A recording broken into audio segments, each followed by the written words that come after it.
আমার মনে আছে যেখান থেকে সেখান থেকে বলি। আমার ভাইয়ের সাথে ফার্স্ট মানে আমার যতটুকু মনে আছে, একটা ঈদ থেকে আমার মনে আছে, ঈদের দিন আমার কাছে 50 টাকার একটা নোট ছিল। তো আমার ভাইয়ের কাছে ভাইয়া 2 টাকা দিয়ে আমাকে বলতেছে, এই টাকাটা অনেক বেশি টাকা, 50 টাকাটা আমাকে দিয়ে দাও। পরে আমি দিয়ে দিলাম। তো ভাই ওই টাকাটা নিয়ে ঠিকই খরচ করে ফেলছে, আমি 2 টাকা নিয়েই ছিলাম। তো ও সবসময় আমাকে ঠকাইতো, অনেক বড় ছিল বাট আমাকে বোকা বানাইতো। তো ভাইয়া পড়াশোনা করতো, মেয়ে মানুষের মতো বাসায় সব কাজকর্ম আমার ভাইয়া করতো। আচ্ছা। আর আমি তো ছোট ছিলাম, যার কারণে আমি কোনো কাজ টাজ করতে পারতাম না। তো একদিন হয় কি যে আমার মামির যে মেয়েরা আছে ওদের সবার বার্থডে পালন করা হয়। তো আমি অনেক কান্না করতাম যে আমার কেন হয় না। তারপর ওরা সবাই আম্মু আব্বু বলে ডাকতো, বাট আমি ডাকতে পারতাম না। এর জন্য আমার মনটা অনেক খারাপ হতো। তখন ভাইয়াকে বললে ভাইয়া কান্না করতো, বলতো আমি তোমার মা, আমি তোমার বাবা, আমি তোমার সব। আপনার ভাইয়ের সাথে আপনার বয়সের ডিফারেন্স কতটুকু ছিল? মানে অনেক। ভাইয়া তখন ম্যাট্রিক পরীক্ষা দেয় আর আমি তখন 5 থেকে 6 বছর বয়স হবে। ওকে, এইরকম বয়সের গ্যাপ। হ্যাঁ। ভাইয়াকে কিছু বললে যখন কান্না করতো, তো আমি ছোটবেলা থেকে একটু অন্য মাইন্ডের মেয়ে ছিলাম, একটু অন্যরকম টাইপের ছিলাম। কারো কিছু দেখলে চাওয়া, কারো কিছু দেখলে হ্যাঁ মন চাইতো অনেক কিছু, কিন্তু আমি কাউকে বলতে পারতাম না, আর বললেও হয়তো পেতাম না। আমার ভাইয়াকে আমি একদিন শুধু বলছি যে ভাইয়া ওদের বার্থডে পালন করা হয়, আমার কেন হয় না, আমার কি জন্মদিন হয়নি? তো আমার ভাইয়া কি করলো, ওর কাছে টাকা ছিল না, লুকায়া মানে অনেকগুলো বাচ্চা পোলাপে নিয়ে মাঠে গেছে। মাঠে যায় একটা পাখি ধরছে, ধরা ভাইয়া জবা করছে। মানে এই দিনটা আমার জীবন অনেক স্মরণীয়। ওই পাখিটা জবা করা 5 টাকাতে একটা কেক আনছে।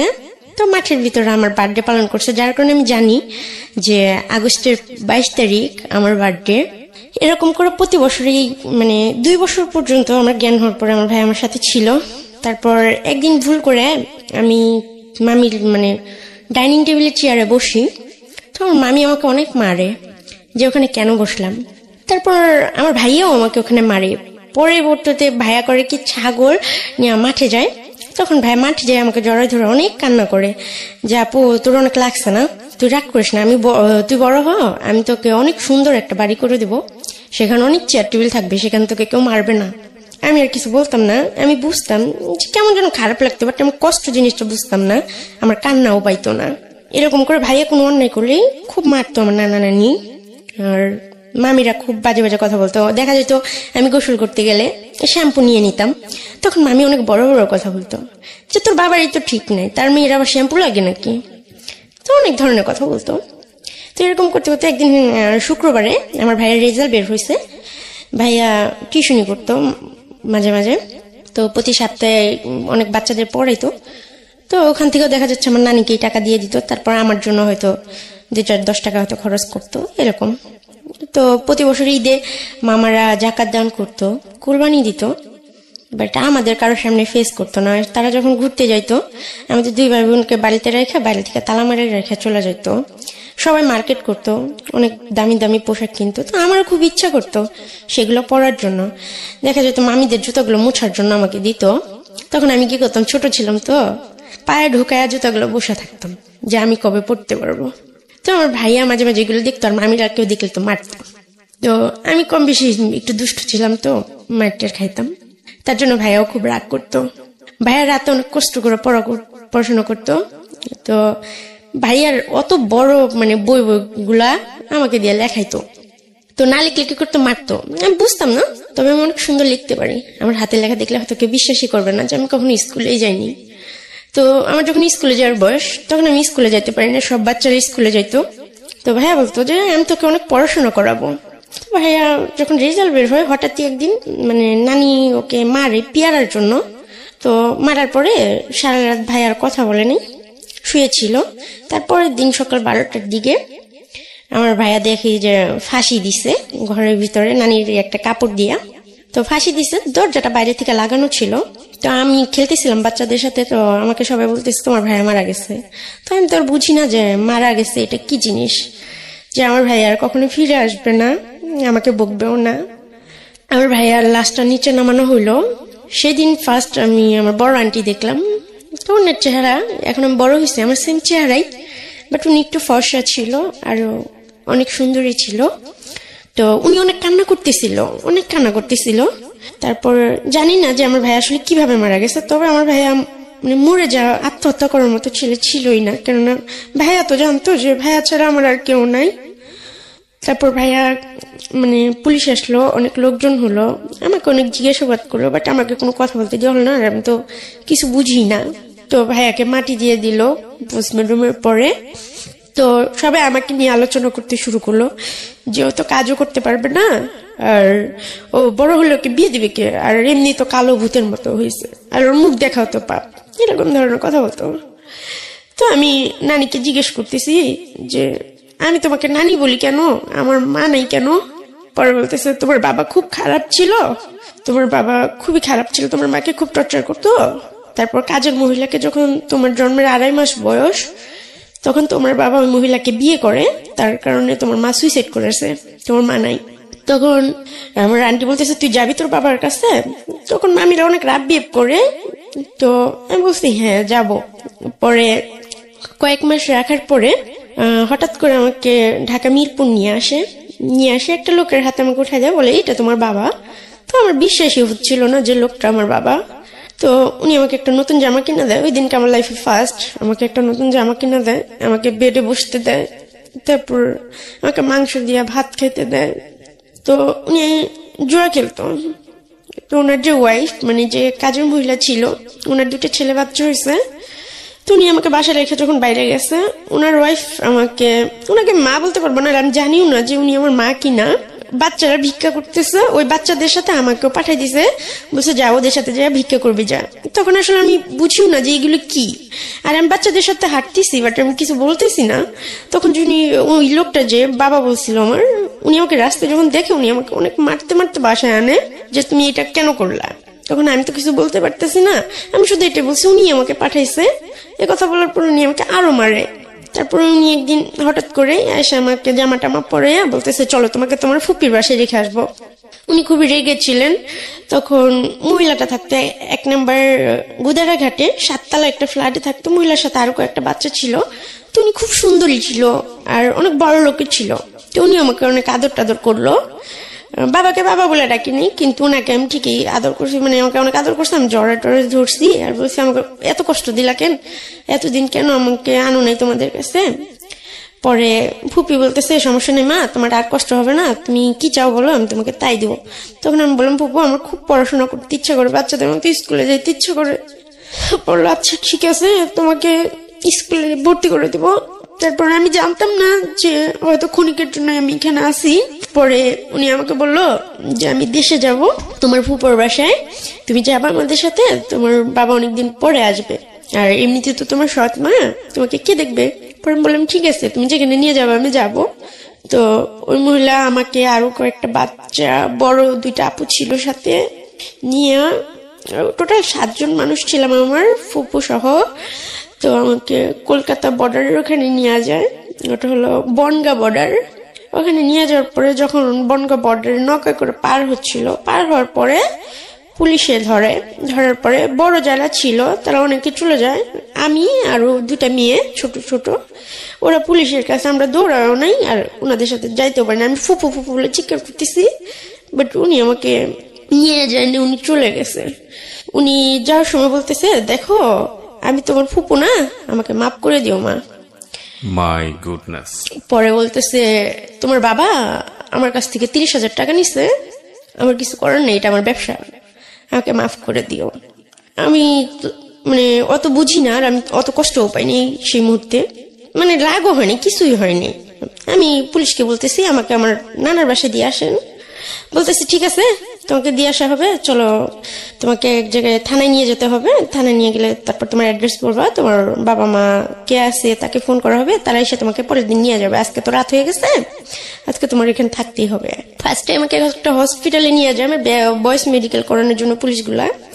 তখন আমার বয়েস মেডিকেল করানো হয় খড়গপুর জিআরপি থানা, কলকাতা পশ্চিম মেদিনীপুরের ওখানে। আমাকে বললো তোমার ক্ষুধা লাগছে কিছু খাবার? আমি বললাম যে হ্যাঁ আমি ভাত খাবো। বলতেছে এটা তো কলকাতা, ভাত পাওয়া যায় না, এখানে অন্য কিছু খাওয়া যায়। তো সেই মতো আমাকে খিচুড়ি এনে দিল, আমি খুব আনন্দের সাথে খাইলাম।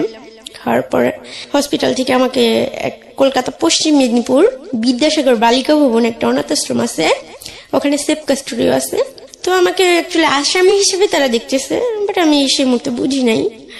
তো সেখানে আমাকে নিয়ে যাওয়া হয়, নিয়ে অনেকগুলো বাচ্চাদের মাঝখানে আমাকে রেখে আসা হয়। ওখানে বড় ছোট, পঙ্গু, কারো হাত নাই কারো পা নাই, অনেক ধরনের মানুষ আছে। তো বেশিরভাগ মানুষগুলাই হিন্দিতে কথা বলে, আমি বুঝতাম না। তবে আমি এটা জানতাম যে হিন্দিতে কথা বলে কলকাতায়, কারণ বাসায় টিভি চলতো, আমার মামিরা হিন্দি সিরিয়াল দেখতো, এই জন্য আমি জানি যে এটা কলকাতা। ওখানে প্রথমে আমাকে কেউ সহ্য করতে পারতেছিল না, আর আমাকে পরের দিন সকালবেলা পুলিশ বললো দিয়ে আসবে বাড়িতে, দিয়েও আর আসলো না। তখন আমাকে 1 প্লেট ভাত এনে দিছে শুকনো মরিচ দিয়া, তো আমি ভাত খাইনি। তারপর আমি অনেক চিল্লাচিল্লি করতেছি, অনেক কান্নাকাটি করতেছি, বাট আমার কান্না শোনার মতো কেউ নাই। তখন কয়েকটা মেয়ে আইসা, আরো 2টা বাংলাদেশের মেয়ে ছিল ওখানে, ছোট ছোট, ওরা আমারও ছোট ছিল। তখন আইসা বলতেছে, আপু কান্না করো না, এখানে কান্না করে কোনো লাভ নাই, তোমার কান্না কেউ শুনবে না, আল্লাহ যা ভাগ্যে রাখছে তাই হবে। আর ওখানে সবাই হিন্দু, 200 বাচ্চা ছিল, 200-র মধ্যে আমি একজন হয়ে গেলাম। তার মধ্যে 4টা মানুষ ছিল মুসলিম, আর বাকি সবাই ছিল হিন্দু। ওখানে একটু আজানের শব্দ শোনা যেত না, মুসলিমদের কথা মানে সব একটু অন্যরকম করতো, এই হস্তে মিশবি না, এটা করবি না, ওটা করবি না, খুব খারাপ ব্যবহার করতো। এরকম করতে করতে 1 মাস হয়ে যায়। প্রতিদিন সকালবেলা প্রার্থনায় দাঁড় করাতো আমাদের, আমি প্রার্থনায় দাঁড়ায় সূরা ফাতিহা পড়তাম। আমি কখনোই ওদের দোয়া পাঠ করতাম না, পূজা করতাম না, নমস্কার করতাম না, আমাকে অনেক মারতো, কিন্তু তারপর আমি আল্লাহরই ডাকতাম। মরে যাওয়ার ইচ্ছা ছিল, কেননা বন্দি একটা জীবন। তারপর সবাই রাবিপ করে, ভাইয়াকে দেখতে পেতাম না, ভাইয়ার কথা খুব মনে পড়তো, ডাকলে পাইতাম না। আস্তে আস্তে আমাকে একদিন কি করছে, আমি লুকায়া গেছি মানে মন্দির ঘরটায়, পরে একটা চেয়ার ছিল, একটা সাদা উন্না জোগাড় করছিলাম, করে আমি ফাঁসি দিয়ে ঝুলে গেছিলাম ভিতর থেকে দরজাটা আটকা। তখন 10 মিনিটের মতো দরজাটা ভাঙতে লাগছে, আমি ফাঁসিতে ঝুলেছিলাম একদম অনেকটা উপরে। আমার জীবনটা এত নিকৃষ্ট যে একদমই অবিশ্বাস্য যে আমি 10 মিনিটের মতো ফাঁসিতে ঝুলেছিলাম। আমার হাত পা সব অবশ হয়ে গেছিল, আমার চোখ দিয়ে ব্লিডিং শুরু হয়ে গেছিল, ব্লাড গুলো জমাট হয়ে গেছিল। তো সবাই ভাবছিল আমি মারা গেছি, পোস্টমর্টমের জন্য নিয়ে যাওয়া হয়, কিন্তু তখন আমি জীবিত আছি। যখন ওখানে যাওয়ার পরে আমাকে যে মানে লাশ কাটে, সে বলতেছে যে মেয়েটা তো এখনো জীবিত আছে। তো উনি আবার আমাকে হসপিটালে পাঠায়, কিন্তু আমার চোখগুলো দেখে সবাই ভয় পায়, আর সবাই বলে এই রিক্স আমরা নিতে পারবো না, ওকে জেলখানায় দিয়ে দেন। তখন বলতেছে এতটুকু মেয়েকে তো জেলখানায় দেওয়া যাবে না। পরে খ্রিস্টান কিছু মহিলা ছিল, সাদা শাড়ি পরে, ওই মহিলাগুলো আমাকে নিয়ে যায়। উনি আমাকে খুব আদর করে, পুতুল কিনে দেয়, তারপরে আমার সাথে গল্প করে, আমাকে জিজ্ঞেস করে আমি এটা কেন করলাম। তো তারপর ওনাদেরকে আমি বললাম যে আমি তো বাংলাদেশের মেয়ে, আমি বাংলাদেশে ফিরে যেতে চাই, আর আমি তো ইচ্ছে করে আসিনি। আর পুলিশ তো মানুষকে সাহায্য করে, তাহলে আমাকে কেন শাস্তি দিতেছে, আমাকে কেন একটা ঘরে বন্দি করে রাখতেছে, আমি কি অন্যায় করছি, আমি কি খুন করছি, তাহলে আমাকে ফাঁসির অর্ডার দিয়ে দেন, আমি এই জীবন চাই না।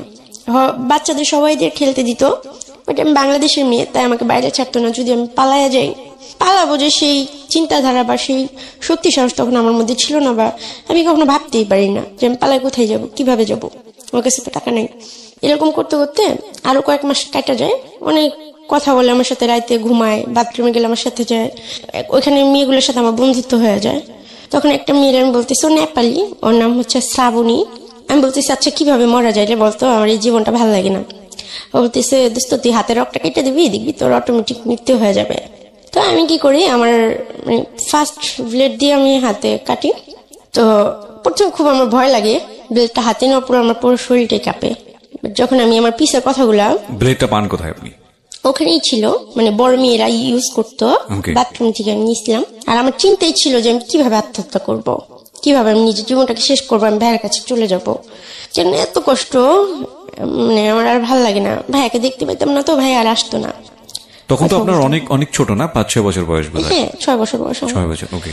আমি রাতের বেলায়, অনেক রাতে, যখন রাত 12টা-1টা বাজে, তো আমি বেডের নিচে ঢুকে ফার্স্ট একটা টান দিছি, কিন্তু আমার খুব ব্যথা করতেছে, আর পারতেছি না, আমি চিৎকার করতেছি, কান্না করতেছি। তারপর কি করছি, আমার পিছনের যে কথাগুলো আমি মনে করতেছি, তো সবকিছু মনে যখন আমি করতেছি, তখন আমি হাতের রক কাটার জন্য আমি ইচ্ছা মতো আমার হাতটা কাটি। কাটতে কাটতে একটা পর্যায়ে আমার হাতের রকটাই কাটা যায়।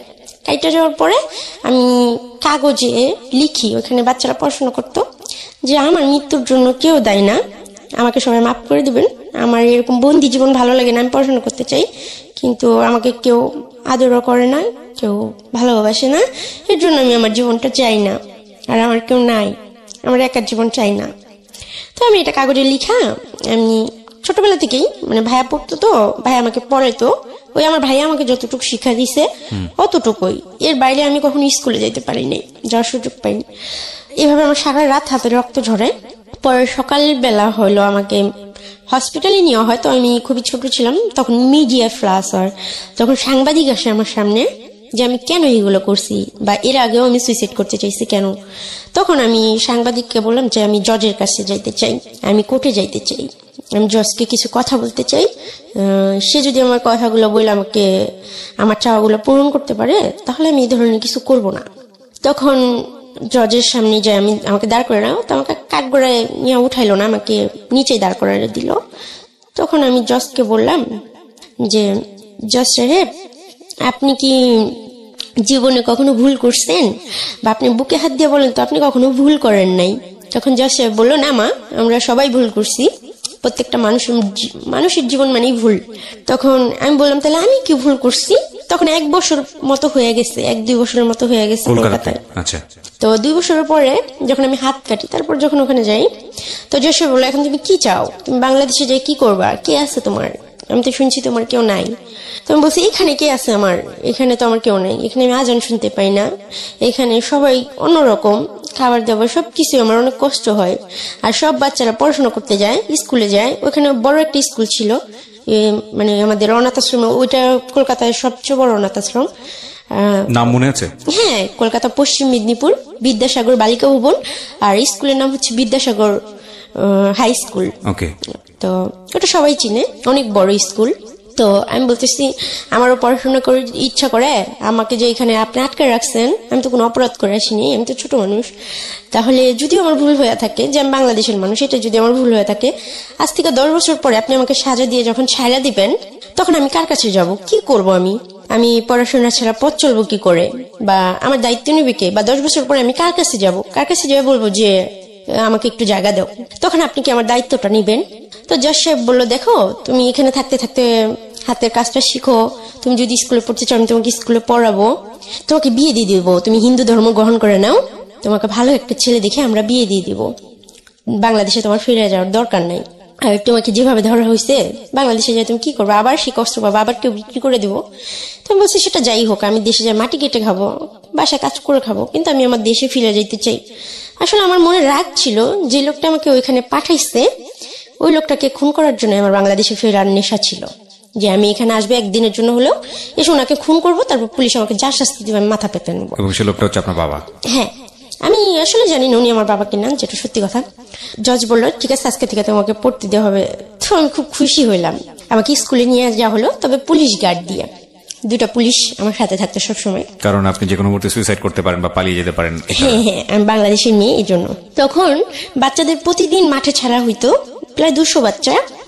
তো আমি যেদিন স্কুলে গেছি সেদিন থেকে বাচ্চাদের মানে খেলতে যাওয়া বন্ধ, যে তোমরা খেলতে যাও, রিপাও খেলতে যাবে। তো এখন আমি একটা মানুষ, মানে সে জায়গায় 200 মানুষ। তো আমি ওদের দিকে তাকায় দেখি সব বাচ্চার মন খারাপ। বাসায় মানে যখন আমরা হোমে ফিরি, মানে রুমে, তখন সবাই বই ছিটাছিটি করতেছে, তো ফালাই দিতেছে, এ বলতেছে স্কুলে যাবো না, চল এই করবো না সেই করবো না, কোত্থেকে উড়ে এসে জুড়ে বসছে। তো অনেকে অনেক ধরনের কমেন্ট করতেছে।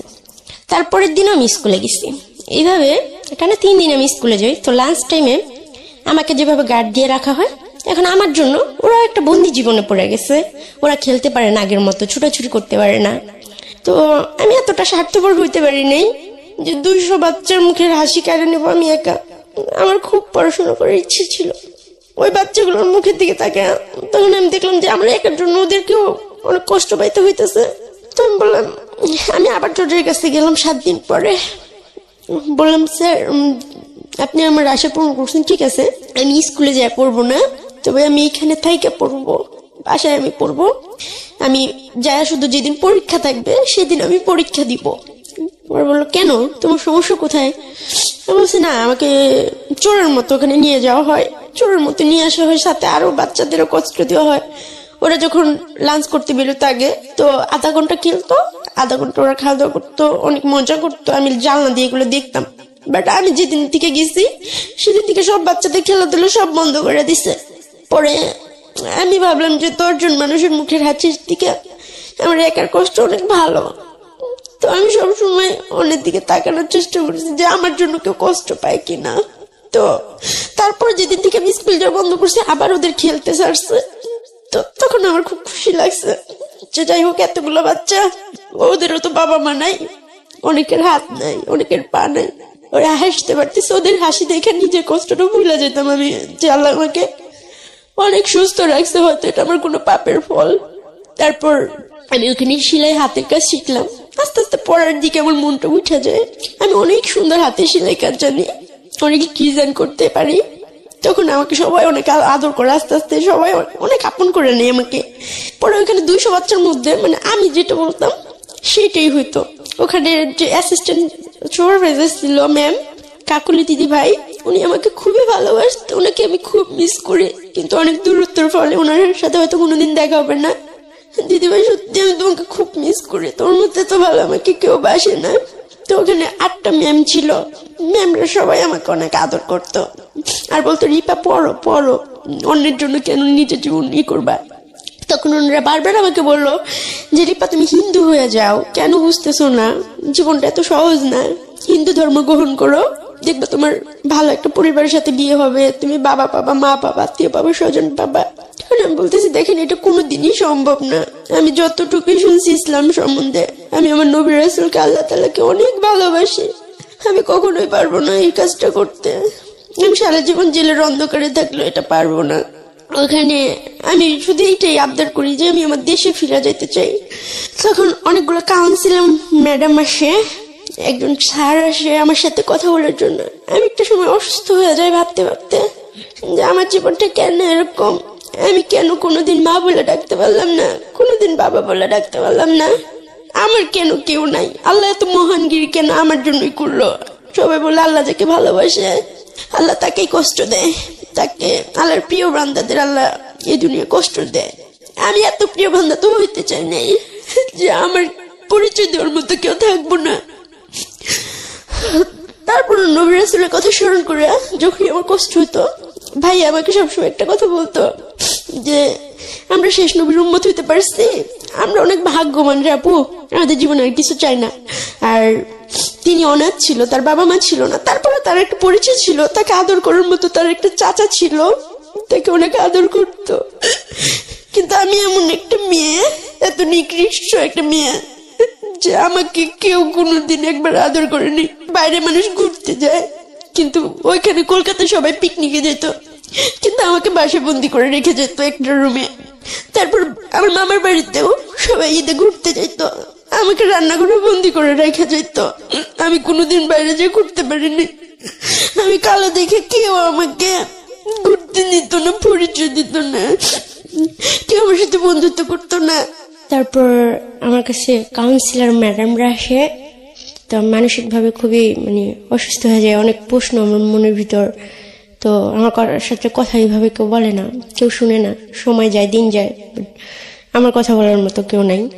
তখন কাউন্সিলর ম্যাডাম আমাকে বলে, তখন আমি ম্যাডামকে বলি যে সবার বাবা মা সবার জন্য কত কিছু করে, আমি এতটাই বিচ্ছিরি দেখতে যে আমার বাবা মারা আমাকে দেখে একটু মায়া হলো না ম্যাম। তো আমাকে বলেন তো আমি কি পাপ করছিলাম এতটুকু বয়সে, যে আমার 2.5 মাস বয়সে আমার বাবা একটা কাজের মহিলাকে বিয়ে করছে, তার জন্য সবাই আমাকে কেন দায়ী করলো।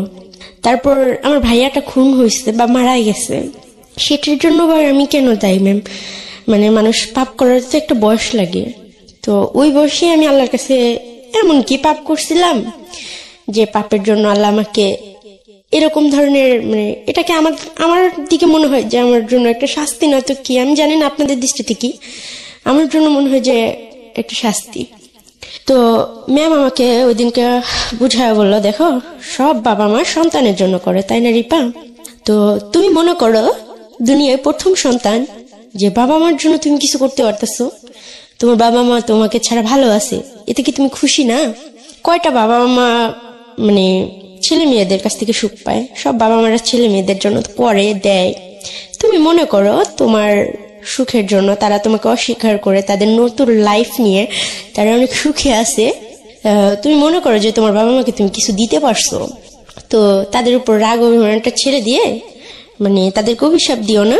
তুমি মনে করো তোমার বাবা মাকে অনেক কিছু দিয়েছো, তুমি যেটা তোমাকে দেওয়ার কথা ছিল, মার যেটা করার উচিত ছিল, তুমি মনে করো তোমার মা তোমার মেয়ে, সেটা মনে করো, তুমি কষ্ট পাও না।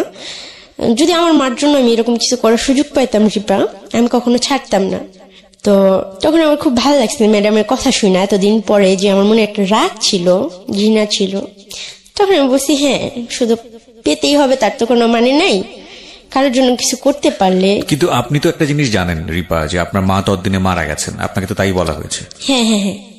তো যে মা মারা গেছে তার প্রতি এত অভিযোগ আপনার কেন ছিল? উনি তো মারাই গেছেন। না, উনি তো সুইসাইড করছিল, এটা আমি জানতাম। সুইসাইড করেছিল? হ্যাঁ। কি কারণে সুইসাইড করেছিল? বাবা ওই যে কাজের মহিলাকে বিয়ে করছিল। আচ্ছা, এই কারণে সে সুইসাইড করে আপনাদেরকে রেখে, আপনার দুজনকে রেখে? ওকে। মানে এটা ম্যাডাম আর কি আমাকে বোঝাচ্ছে যে বাবা মা এরকম দিতে পারে বা এরকম দেয়। তুমি মনে করো যে তুমি সন্তান হয়ে বাবা মাকে কিছু দিছো, বা তোমার বাবা তোমার সাথে যেটা করছে একদমই ঠিক করে নাই, তারপরে তোমার সন্তান হিসেবে তাকে ক্ষমার দৃষ্টিতে দেখা উচিত।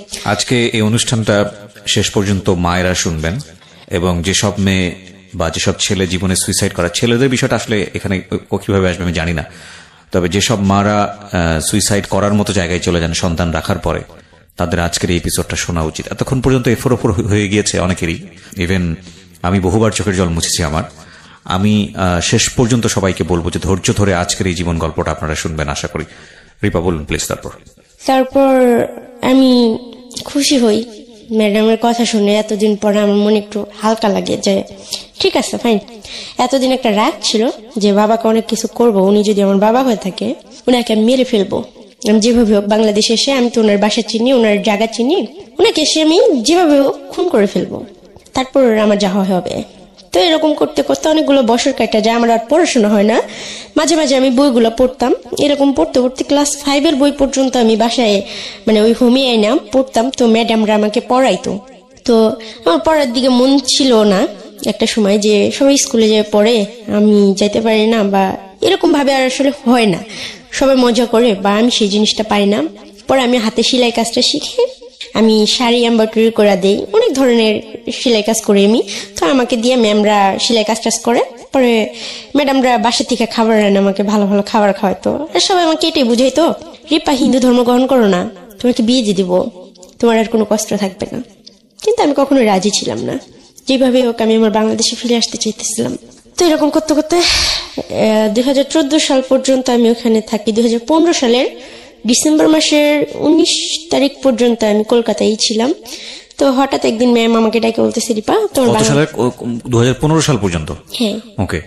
15 সালের ডিসেম্বর মাসের 19 তারিখ পর্যন্ত আমি, মানে 4 বছর আগের ঘটনা এটা প্রিয় শ্রোতা। ও বাংলাদেশে, তার মানে হিসাব যদি করি আমরা, মাত্র 4 বছর আগে ব্যাক করেছে, এবং ওর বয়স যদি 22-23 হয়ে থাকে তাহলে আপনি হিসাব করে নেবেন যে 6 বছরে হলো ও পাচার হয়ে যায়, এবং ওর বাবা ওকে বিক্রি করে দেয় ওর কথা অনুসারে 30,000 টাকা দিয়ে, এবং সেই হিসেবে ওর হোমে থাকার বয়স কম করে হলেও 12 থেকে 13 বছর হিসাবে তো সেরকমই বলে। হ্যাঁ, এবং এই 12 থেকে 13 বছর হচ্ছে ওর হোম জীবনের গল্পটা, সবচেয়ে ইম্পর্টেন্ট গল্প। হ্যাঁ বলেন।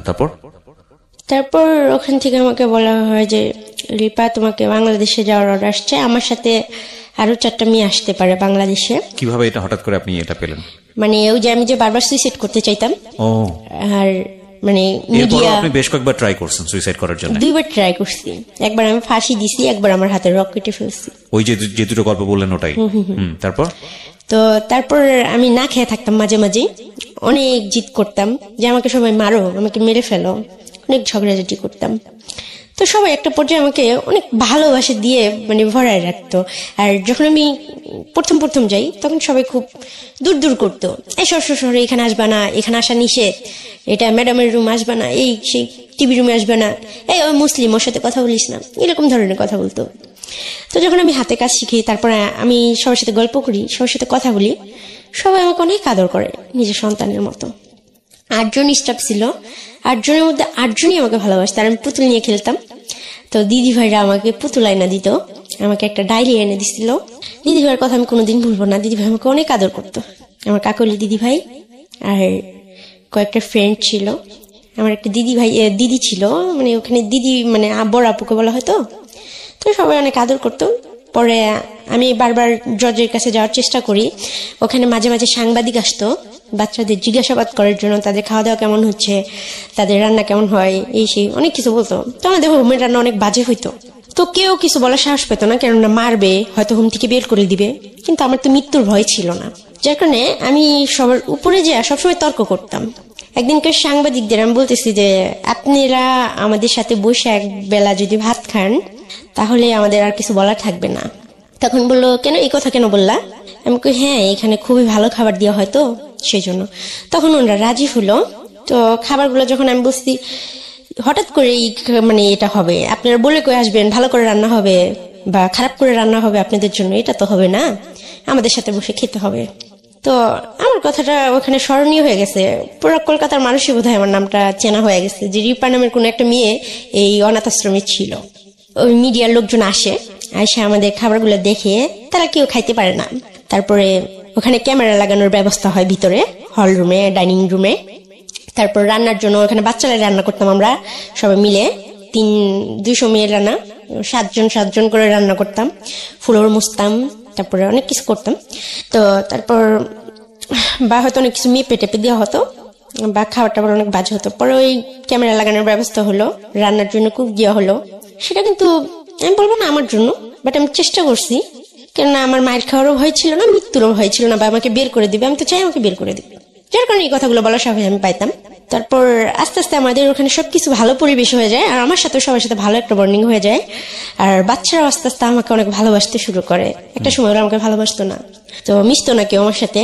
তারপরে বাইরে খেলতে যাওয়ার বিষয়টা, বাইরে ঘুরতে যাওয়ার বিষয়টা, সবকিছু আমি মিডিয়ার সামনে সবসময় ফেস করতাম, যেটা ইচ্ছা করতো। টিভি দেখতে দিতেও 1 ঘন্টা প্রতি সপ্তাহে একদিন। তখন আমি যখন লোকজন আসতো বাইরে থেকে, তো আমি সবসময় আগে আগে কথা বলতাম যে এরকম জেলখানার মতো জীবন আমাদের কেন দেওয়া হয়েছে, আমরা কি আসামি, আমরা কি খুন করে আসছি, সে বলতাম।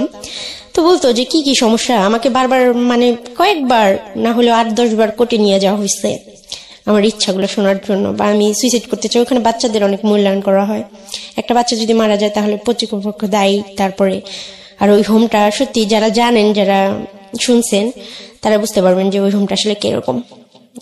বিদ্যাসাগরের নাম করাই আমাদেরকে টিভি দেখে প্রতিদিনই দেখতে দেওয়া হলো, খাবার দাবার ভালো ব্যবস্থা হলো। এরকম করতে করতে দেখতেছে যে ম্যামরা দেখতেছে যে রিপা যা শুরু করছে, মানে পুরো হোমটাকে আমি চেঞ্জ করে দিছিলাম। সেটা শুধু আমার মৃত্যুর ভয় ছিল না, মায়ের খাওয়ার ভয় ছিল না, সেই জন্য আমি পারছিলাম। তো আমার জন্য একটা সময় বাচ্চারা অনেক স্বাধীনতা পাইছে, ওরা নাচের প্রোগ্রাম করতে, এই করতো সে করতো, কিন্তু আমি যাইতে পারতাম না ওদের সাথে। তারপর ওরা খুশি হয়ে যখন ফিরে আসতো, সবাই আমার জন্য অনেক গিফট নিয়ে আসতো, আমাকে সবাই খুব ভালোবাসতো, দিদি ভাইরাও খুব ভালোবাসতো।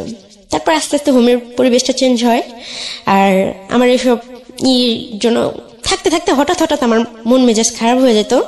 যতই ভালো থাকি না কেন, যতই টিভি দেখি না কেন, যাই করি না কেন, আমার বাংলাদেশে আসার জন্য খুব মন খারাপ হতো, মন চাইতো যে আমি মরে যাই। আমি আবারও ট্রাই করছি যে আমি খাওয়া দাওয়া ছেড়ে দিচ্ছি, যে আমি যেভাবে হোক আমি বাংলাদেশে যাব, আর 2014 সালে যদি আমি বাংলাদেশে না যেতে পারি আমি যেভাবেই হোক মারা যাবো। ছাদে ওঠার মতো কোনো চান্স ছিল না, ওটা ছিল 3 তলা, যে আমি ছাদে থেকে লাভ দেবো, আমার এরকম চিন্তা ছিল।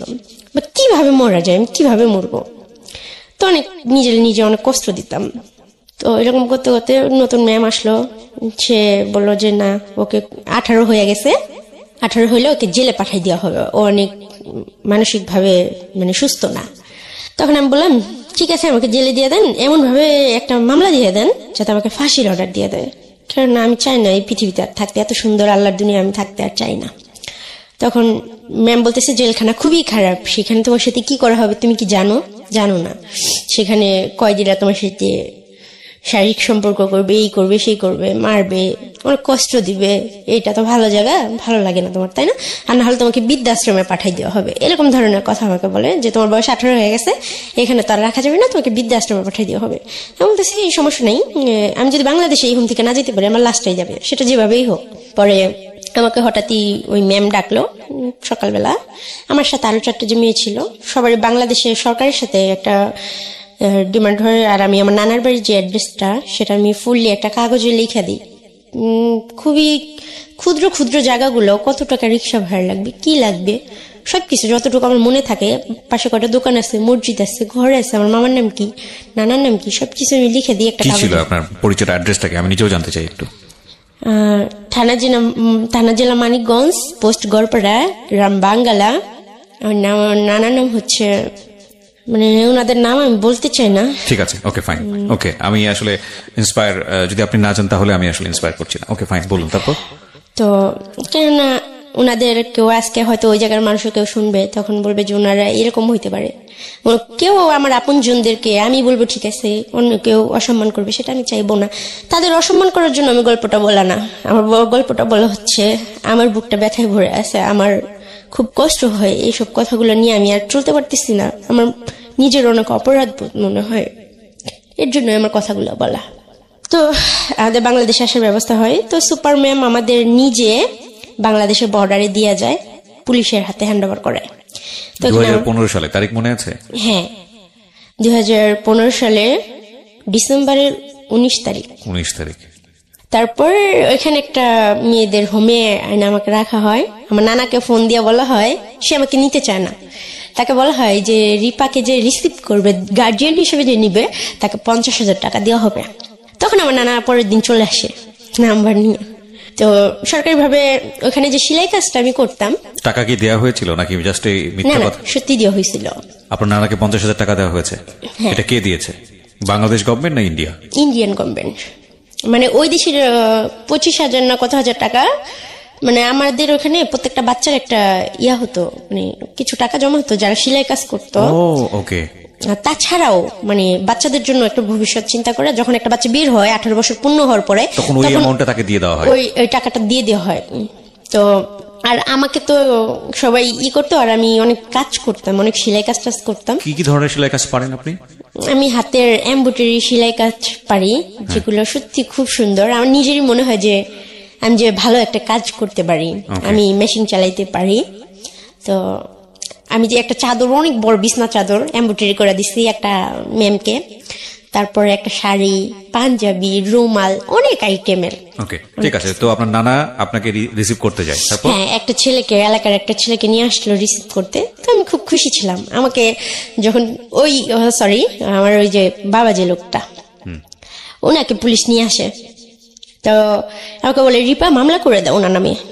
ওই দিনই পুলিশ নিয়ে আসে? না, তারপরের দিন। আচ্ছা। বলে ওনার নামে মামলা করে দাও। তো ওনার সাথে ওনার মা আসে, আমার দাদি হয় সম্পর্কে যতটুকু, ওই মুহূর্তে পর্যন্ত আর কি। তো উনি আমার সাথে খুব চিল্লাচিল্লি করতেছে, তুমি একটা ডাইনি নিয়ে, আমার মানে বংশ পরিচয় আছে, তোমার জন্য আমার ছেলেকে শেষ পর্যন্ত থানায় আসতে হলো। আমার ছেলে এরকম কাজ করতেই পারে না, আমার ছেলে তোমাকে চিনেই না। ঠিক আছে, পরে আমি বলতেছি, আমি কান্না করে দিছি যে আপনার এই বয়স আইসা আপনার ছেলের জন্য আপনার কত মায়া, সে এখানে আসছে, আপনি মানে 2-10 মিনিট হয়েছে আসছে, তাকে নিয়ে আসছে, আপনার খারাপ লাগতেছে, অসম্মান মনে হইতেছে, কত কিছু। আপনার এই ভালোবাসাটা আমার খুব ভালো লাগতেছে, কিন্তু আমি খুব দুর্ভাগ্য একটা মেয়ে যে এই খারাপ লাগাটা আমার মার মধ্যে হইল না, আমার বাবার মধ্যে হইল না। সে যদি আপনার গর্ভের ছেলে হয়, আমার জন্মদাতা পিতা, তাহলে তার থেকে আপনার থেকে আমার অধিকারটা বেশি। সে আমার সাথে যেটা করলো সেটা কি সে ঠিক করছে? লোকটা কান্না করতেছিল। তখন পুলিশ সবাই নানাও বললো যে মামলা করে দাও। তখন ওই যে কাউন্সিলর ম্যাডামের কথাটা মনে পড়লো। আর তাছাড়া ওই মুহূর্তে আমি এটি চিন্তা করছি যে আমার বাবা আমার সাথে এটা করছে, আর উনি আমার বাবা কিনা সেটা তো আমি জানি না। ওনাকে কোনদিন আমি বাবা বলে ডাকিও না, সুযোগও পাইনি। যে 10টা বাচ্চা আমাকে মিডিয়ার সামনে নিতে চায়, যে সাংবাদিকদের সামনে একটা, মানে আমরা যে 4 জন আসছি 4 জনকে নিয়ে একটা বোর্ড মিটিং ডাকার জন্য করা হয়, যে এখানে এই আজকে যে লাইফে আসছি আমি, তো এরকম একটা লাইফের আয়োজন করা হয়। বাট সেখানে আমি ওনার নামে মামলাও করি না, আর ওনাকে সসম্মানে আমি ছেড়ে দিই। ওনাকে আমি কিছু বললাম, শুধু এতটুকু বলি, এর থেকে যদি আপনি আমার কিডনি 2টা বিক্রি করে দিতেন তাহলে হয়তো আমি কষ্ট পাইতাম না, বা আপনি আমাকে বলতে পারতেন যে মা আমি তোমাকে বিক্রি করে দিতেছি, তো আমি স্বেচ্ছায় চলে যেতাম। পরে ম্যাডাম আমাকে বললো যে রিপা এরকম করো না, ওনাকে শাস্তি দেওয়ার দরকার, তোমার প্রাপ্যটা তোমার বুঝে নেওয়া উচিত। উনি তো এমন লোক না যে তোমাকে তোমার প্রাপ্যটা ফিরাই দিবে, এই যে তোমার এতগুলো বছর নষ্ট হয়ে গেছে এগুলো কি উনি ফিরাই দিবে? পরে আমি বললাম যাই হোক সেটা আল্লাহ দেখবে। আল্লাহকে তারপর বলি যে উনি যদি আমার বাবা হয়ে থাকেন ওনাকে যেন ক্ষমার দৃষ্টিতে দেখেন, আমি তো ওনাকে কখনোই বাবা হিসেবে স্বীকার করতে পারবো না। মানে ওই রাগটা আমার তখন আর ছিল না, এত বছর পরে ফিরার পরে। তারপর উনি চলে গেল, আমাকে পুলিশ টাকাগুলো দিল। তো আমি এতগুলো টাকা, জীবনে টাকা ধুলিনি হাত দিয়া, হাতে পায়ে আমার হাত পা কাঁপা শুরু হয়ে গেছে। সাথে সাথে আমি আমার নানাকে জড়াই ধরলাম, বাট নানা আমাকে জড়াই ধরলো না।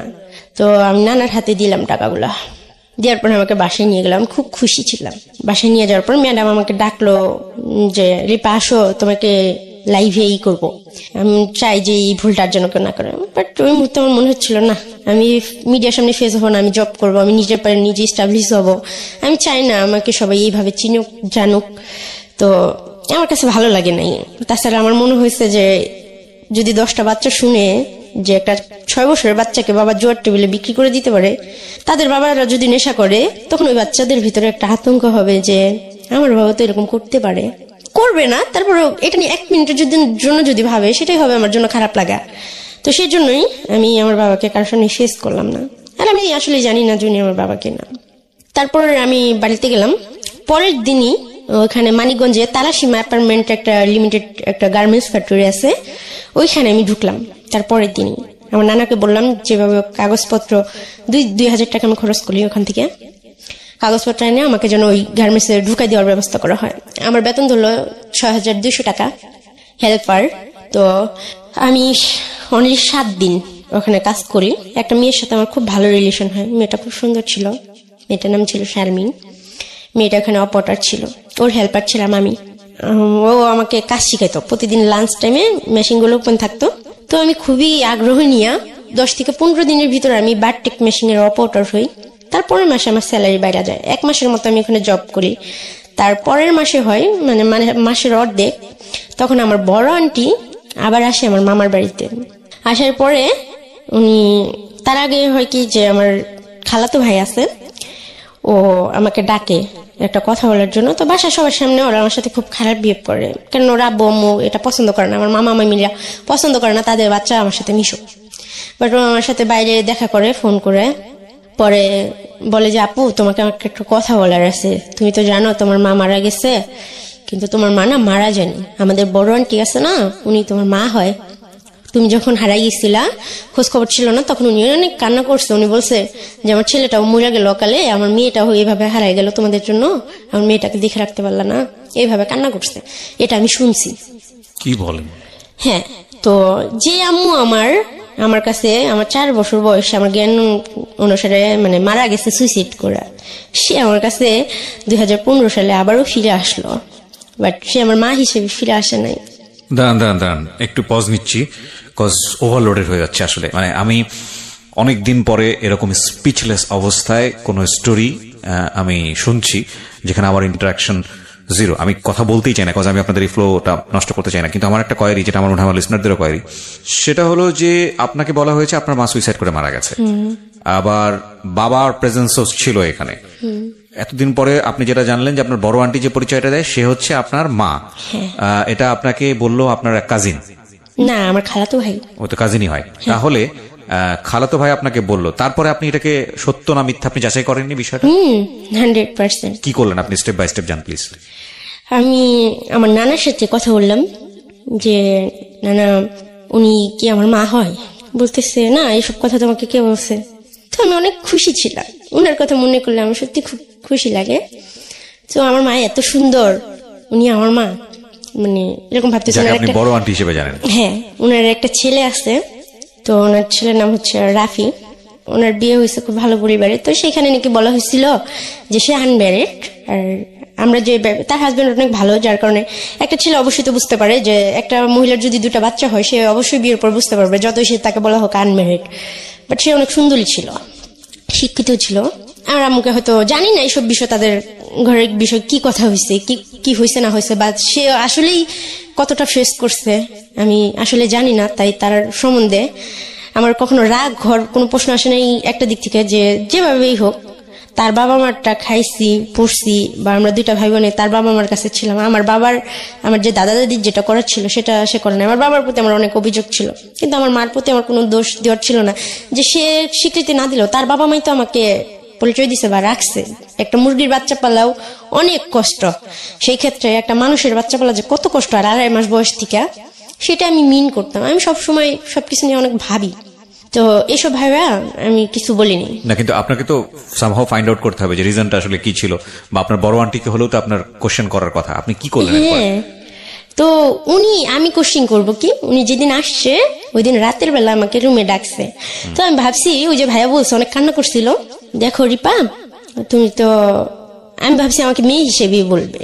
তো তখন ওনার সাথে যে আমি আপনি করে বা কিছু প্রশ্ন করব এইসব সাহস আমি পাইতেছি না। তো আমি ভাবছি আমাকে বুকে জড়ায় ধরবে, আমাকে ধরে হয়তো কান্না করবে বা আমাকে বলবে যে যা হয়েছে হয়েছে, কিন্তু উনি তার বিপরীতই বলল। উনি বললো যে দেখো আমার ভাইয়াদের একটা সম্মান আছে, তাদের দুটো মেয়ে আছে, ছোট ভাইয়ের একটা ছেলে আছে, তাদের ভবিষ্যৎ আছে। তুমি কলকাতায় ছিলা, তোমার বাবা তোমার সাথে যেটা করছে, এখন অতীত নিয়ে তো ভাইবা লাভ নাই। তবে তুমি একটা কাজ করো, আমার কথা শোনো। তবে আমার ইচ্ছা ছিল আমার মার খুশির জন্য আমি সব করতে পারবো। আর আমার মা, আমি এটা জানতে পারছি যে আমার মার নামটাই আমি জানতাম না, সেখানে জানতে পারছি আমার মা। আমার খুব ইচ্ছা করতেছিল যে আমার মাকে আমি জড়ায় ধরবো, আমার অধিকার আছে, বাট আমি সেই সাহস কখনোই পাইনি। তো উনি কথা বলতেছিল, আমি খুব মন দিয়ে ওনাকে শুধু দেখতেছিলাম আর শুনতেছিলাম। তো আমি অনেক কান্না করতেছিলাম, ওনার কথা শুনে কিছু বলার মতো সাহস আমার ছিল না তখনও পর্যন্ত। উনি আমাকে বললো যে তোমার জায়গায় আমি থাকলে আত্মহত্যা করে মরে যেতাম, এখানে ফিরে আসতাম না। কলকাতায় তুমি কি করছো না করছো এটা কি সবাই জানে? সবাই জানে যে তুমি বাজে কোনো কিছুই করছো। এখন আমার ভাইয়ের মেয়েদের ভবিষ্যৎ নিয়ে টানাটানি, তুমি কি চাও যে তোমার ভাইকে পাইলে আমাদের ভুল হয়েছে, তোমরা সারাটা জীবন আমাদের কাছ থেকে শুধু নিবাই? তুমি নিজে কিছু করো, তুমি যখন চাকরি করতেছো ঢাকা চলে যাও, ঢাকা চাকরির অভাব নাই, ঢাকায় থাকার জায়গার অভাব হবে না। কিন্তু আমি তো বাংলাদেশটাকে চিনতামই না, জানতামই না, এত পড়াশোনাও করিনি, আমার তো আপন কেউ ছিল না। তখন আমি তাকে বলছিলাম যে দেখেন আমার তো ঢাকার সম্বন্ধে কোনো আইডিয়া নাই, আমি তো চিনি না, আমি কার কাছে যাব, আপনি একটু বোঝার চেষ্টা করেন। ওখানে আমি টাকা দিয়েই থাকতাম নানার কাছে, প্রতি মাসে আমি 7,000 টাকা স্যালারি পাইতাম, প্রথম মাসের বেতন পাই আমি নানির হাতে দিয়ে দিই, আমি সবার জন্য কেনাকাটা করে। তো টাকা খুব অল্প ছিল, তো আমার খালাতো ভাইয়ের জন্য আমি একটা পাঞ্জাবি কিনি, সবার জন্য অল্প অল্প আমি যা পারি আমার নানির হাতে দিয়ে কিনাই। তো সবাই কম বেশি নিলেও, তো ওনাকে আমি সবকিছু অনেক রিকোয়েস্ট করে বললাম যে দেখেন উনি যদি আমার বাবা হয় আর উনি আমার সাথে যা করছে তারপর ওনার কাছে তো ফিরে যাওয়া আমার পক্ষে কি ভয়ানক, উনি তো আবার এরকম করতে পারে, আপনি কেন বুঝেন না? পরে উনি কিছুতেই আমার কথা শুনতেছিল না। তখন ওনার সাথে আমি খুব রাগ বিহেভ করি যে আমি কিন্তু সত্যিটা জানি, আপনার গর্ভে থেকে আমি হইছি না, আপনি হয় আমাকে বিষ খাওয়া মেরা ফেলান, নাহলে আপনার গর্ভে আমাকে আবার নিয়ে নেন, আপনার পেটের মধ্যে ঢুকে যাবো আমি, আপনাকে মেরে ফেলবো, এরকম ধরনের কথা বলি। তারপরে আমি অনেক কান্না করে উনি রুম থেকে বেরিয়ে যাবো, বলে যে দেখো আমি এটাই চাই, তুমি ঢাকা চলে যাও, আর যদি কখনো নিজের পায়ে দাঁড়াতে পারো তখন আমাদের সাথে যোগাযোগ করবো, আমরা ভালো একটা ছেলে থেকে বিয়ে দিয়ে দিবো, তার আগে তুমি আসবে না। তখন আমি বলছি যে আপনি যে আমার মা এটা আপনি স্বীকার করেন না, বুঝেছো? তুমি কি করো ভাবো এটা, তুমি নিজের দিকে তাকায় দেখো তো, তুমি আমার মেয়ে, আমার শুধু একটা ছেলেই আছে, আমার কোনো মেয়ে নেই। আর তোমার মা আমি কেন হবো? তোমার ভাই আমাদের বাসায় কাজ করতো, তোমার ভাই তোমাকে কই থেকে নিয়ে আসছে আমরা কিছু জানি না। তো তখন আর আমার কিছু বলার ছিল না। আর মা যেখানে উনি স্বীকার নাও করতে পারে, তারপরে চেহারা সবকিছু মিলা, মানে বিষয়টা কি, মানে আপনার চেহারার দিকে তাকানো, আপনি দেখতে কালো আর আপনার মা সুন্দর ছিল, বিষয়টা কিরকম? এই কারণেই মানে আরেকটা কনফিউশন আমার এখানে তৈরি হয়েছে, সেটা হচ্ছে যে যেটার বলা হলো যে সুইসাইড করেছে আপনার মা, আপনার বাবা কাজের লোককে বিয়ে করেছিল যে কারণে সে ওখান থেকে সুইসাইড করে, তাহলে ডিভোর্সটা হয়েছে তাদের সাথে কি কারণে? এটার এক্সাক্ট রিজনটা কি ওইটাই ছিল? ডিভোর্সটা হচ্ছে ওই যে কাজের মহিলাকে বিয়ে করছে আর সে সুইসাইড করে নাই। আর এই কথাটা আমাদের এই জন্য বলা হয়েছিল যে তার যে আবার বিয়ে হয়েছে, তারা তো মাঝে মাঝে আসে, বছরে একবার 6 মাস পরে একবার বাপের বাড়িতে আসে, তো তার শ্বশুর বাড়ির লোকজন জানতো না তার 2টা সন্তান আছে, তার বিয়ে হয়েছিল, যে কারণে পুরো বিষয়টা কিভাবে ধামাচাপা দেওয়া হয়েছে। হ্যাঁ, আর আমরা জানি যে বাবার কারণে মামারা গেছে, বাবাকে খুব ঘৃণা করতাম, বাবাকে কি ছেলে যারটাকে ঘৃণা করতাম। তার মানে বিষয়টা এরকম দাঁড়ালো যে আলটিমেটলি আপনার বাবা কোন এক কাজে মেয়েকে বিয়ে করেছিল, এটা সত্য, এবং সে কারণে আপনার মার সাথে ডিভোর্সটা হয়ে যায়, আর তারপরে তাকে আবার নতুন করে বিয়ে দেওয়া হয়। বিয়ে দিতে গিয়ে আলটিমেটলি আপনাদের দুজনকে পুরোপুরি ধামাচাপা দিয়ে দেওয়া হয়, এবং সেই ধামাচাপার বলি হচ্ছে আপনার বড় ভাই সুইসাইড করে এক সময়, এবং আপনার এই জীবন। আমি দ্ব্যর্থহীন কণ্ঠে বলছি, this is the story that I have ever listen in my life, I don't want to anymore, because আমি আসলে এই ধরনের স্টোরি আর শুনতে চাই না। মানে একটা মানুষকে খুন করার জন্য একটা বুলেট এনাফ, একটা উগ্র মস্তিষ্কের চিন্তা কিছুক্ষণের জন্য এনাফ, এবং আমি যদি বলি যে একটা মানুষকে খুব ভয়ঙ্করভাবে নৃশংসভাবে হত্যা করার জন্য কিছুক্ষণের জন্য ব্রেনটা ডিসফাংশনের দরকার হয়। কিন্তু এদের দুই ভাই বোনের ক্ষেত্রে এর কথা যদি সত্যি হয়ে থাকে, ও যা বলেছে এখানে, তাহলে এদেরকে যা করা হয়েছে সেটার জন্যে দুইটা পরিবারের অনেকগুলো মানুষ প্রতি মোমেন্টে এক একটা মানুষ খুন করেছে, এবং এটার জবাব নাই। আমি জানি যদি আজকে এই রেডিওতে বসে ওদের যদি ঠিকানা রিভিল হয়, ওরা যদি আসলে এরা কারা এটা যদি রিভিল হয়, এদের দিকে সমাজের মানুষজন থুতুও ফেলবে না, মানে ঘেন্নায় থুতো ফেলবে না এই মায়ের প্রতি এবং এই বাপের প্রতি। আমি আজকের অনুষ্ঠান পর্যন্ত আমি সব সময় বলেছি, এবং আমি হয়তো বলবো আজকের এপিসোড আমি ভুলে যেতে চেষ্টা করবো, যে with due respect, with the name of Almighty Allah, মানে আল্লাহর পরে সবচাইতে মানে প্রেশাস গিফট, সবচাইতে সম্মানের গিফট হচ্ছে মা এবং বাবা। এই জায়গাটার কোনো ধরনের কোনো প্রকার কিছু বলার সুযোগ নাই। বাট মানে আমি নিতে পারছি না, আমি এই বাপ এবং এই মাকে আমি যদি দেখতে পারতাম, আমার থুতু ফেলারও পর্যন্ত রুচি হবে না। Sorry to say, I am sorry না, I am really not sorry. স্টোরিটা কন্টিনিউ করতে দেওয়া উচিত। ওকে প্লিজ বলেন, তারপরে কি হলো? আপনাকে ঢাকায় চলে আসতে বলা হলো, তারপর আমার ওনার সাথে জিত করে ওই কথাটাই লাস্ট কথা হয় যে আমি আপনার পেটের মধ্যে ঢুকে যাব, আমি যাবো না ঢাকায়। বলতেছে তোমার জায়গায় আমি থাকলে, বারবার যখন এই কথা বলতেছে কলকাতা থেকে, তুমি সেটা কি করে, কোন মুখ নিয়ে তুমি যে হাঁটো রাস্তায়, তুমি লজ্জা করে না? তোমার জায়গায় আমি থাকলে তো আত্মহত্যা করে মরে যেতাম। আর কত খাবা আমার ভাইদেরটা, আমার মা বাপেরটা কত খাবা? এখন বড় হয়েছে, এখন নিজের মতো করে খাও, ঠিক আছে? আমার বাপ মা আমার ভাই বোনের সম্মানের দিকে তাকায়, তুমি মা প্লিজ চলে যাও যেদিকে পারো। উনি ওকে মা শব্দটা উচ্চারণ করেনি, সরি। তো আমি এখন নানাকে বললাম, না আপনাকে যে টাকাটা দেওয়া হয়েছে আমি তো কিছু চিনি না, জানি না, আমাকে ওখান থেকে 10,000 টাকা দেন, টাকা দিয়ে হয়তো আমাকে কেউ সাহায্য করবে, হয়তো কেউ রাখবে। উনি বলতেছে না তুমি ঢাকায় যাও, একটা কোনো জায়গায় কারোর সাথে থাকো, আমি তোমাকে পরে যাই দেখে আসবো। বলতেছে আপনি এটা কি বলতেছেন? আমি খালি হাতে কিভাবে বেরোবো, আর আমি রাস্তাঘাট তো কিছু চিনি না। উনি ওকে মাত্র 4,000 টাকা দিলেন। তো ওই মুহূর্তে পাশের বাড়ির একজন লোক, মানে মহিলাটা, উনি আমাকে ছোটবেলায় খুব আদর করতেন। উনি বলতেছে যে দেখো, আমার মামিকে বলতেছে, আমার নানাকে বলতেছে যে ও যাই করে আসছে, ও যদি কেউ হয়, তারপর আমরা সাদা কাগজে বন্ডে সাইন করা ও সমস্ত দায়িত্ব নেব, ওকে আমরা ভালো ছেলে দেখে বিয়ে দিব। এটা পাশের বাড়ির। আচ্ছা। ওই আন্টির নাম হচ্ছে সুলতান আন্টি। ওনার মা আমাকে খুব ভালোবাসতো, উনিও আমাকে খুব ভালোবাসতো, ওনার বাবা, মানে ওদের পরিবারটা আমার ভালোবাসতো, মানে এই পাশাপাশি রুম।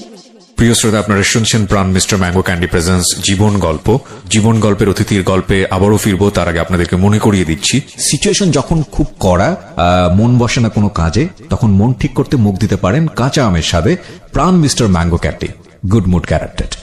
আমরা ফিরে যাচ্ছি আমাদের অতিথির গল্পে।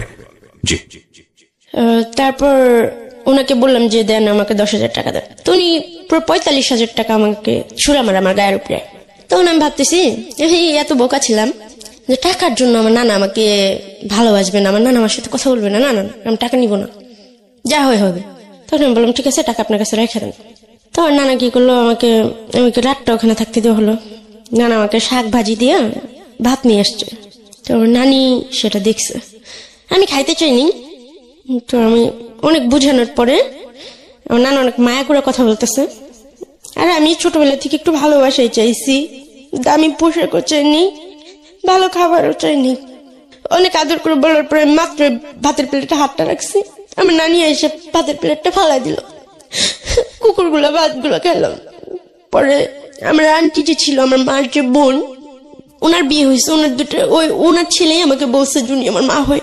আর একটা মেয়েও আছে, ওনার ছেলে ম্যাট্রিক পরীক্ষা দিছে আমার সমান বসে, এখন কোন ক্লাসে পড়ে আমি জানি না। আর ওনার মেয়ে আছে, ওনার হাজবেন্ড, উনি অনেক সুন্দর। উনি হাজবেন্ড আমার সাথে ছোটবেলা অনেক রাব বিয়ে করতো, তখন আমি বুঝতাম না। তো আমি ওনাকে ফোন দিই যে আন্টি এরকম এরকম আমাকে তো বের করে দিছে, আপনার বাসায় থাকে কি আমি চাকরি করতে পারবো? ওনার বাসার ওখানে গার্মেন্টস আছে।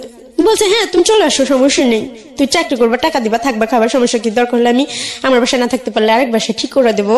তখন আমরা আঙ্কেলকে ফোন দেওয়া হয়, রাত হয়ে যায়, রাত 8-9 বাজে। আঙ্কেল আমাকে বলতেছে, ওনাকে আমি আব্বু বলে ডাকতাম।